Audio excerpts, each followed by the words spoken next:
Afternoon to you. Let's start with the polls. Unless they are horribly wrong, the electorate not looking to give Labour or the Conservatives the majority. So what are the major issues here? Well, absolutely right, Natasha. Good afternoon to you. And that is looking like what is going to happen. The very latest poll puts Labour and the Conservatives on 33% each. The magic number which a party has to get to govern is 326 seats in the House of Commons. That's just one more than half, essentially.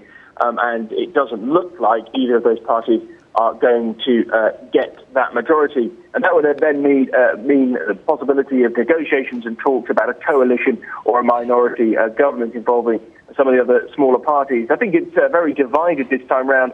Just looking at some of the big issues and the differences between the parties, things like the EU, Britain's involvement and membership of the European Union. David Cameron, the Conservative leader, promising a referendum by 2017 if he's Prime Minister.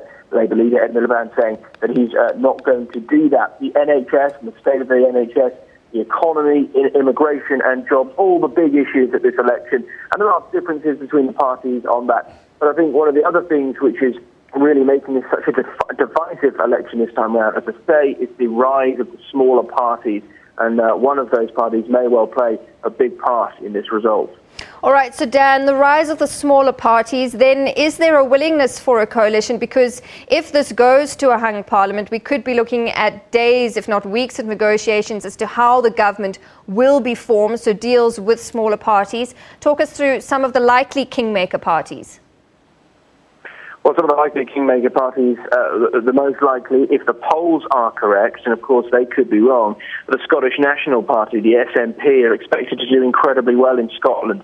No one had really heard of the party south of the border before the referendum really kicked off in Scotland last year. Now, of course, Scotland voted to stay part of the United Kingdom, but the demand for more powers for Scottish Parliament has increased ever since then. And since that referendum, the SNP have done particularly well. Now, Scotland is a Labour stronghold. There are some predictions that the SNP could even win every single seat. I think there's around late 50s, 59 seats in Scotland, and the SNP could take them all away from Labour. Now, if that happens, the SNP in the United Kingdom would be the third biggest party behind the Conservatives and Labour.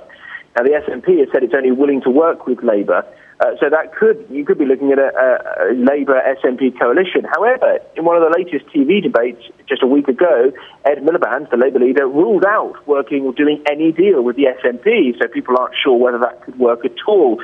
Of course, Britain's no stranger to a coalition. We've got a coalition government at the minute, the Conservatives and the Liberal Democrats. But if the polls are right, the Lib Dems aren't meant to do very well. So this time round, they wouldn't have enough seats to join the Conservatives and form a coalition that way.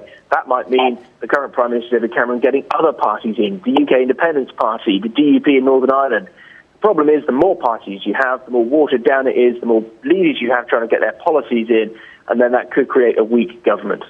All right, Dan, thank you very much. That's Dan Whitehead, our UK correspondent, live from London, just giving us updates on the UK election.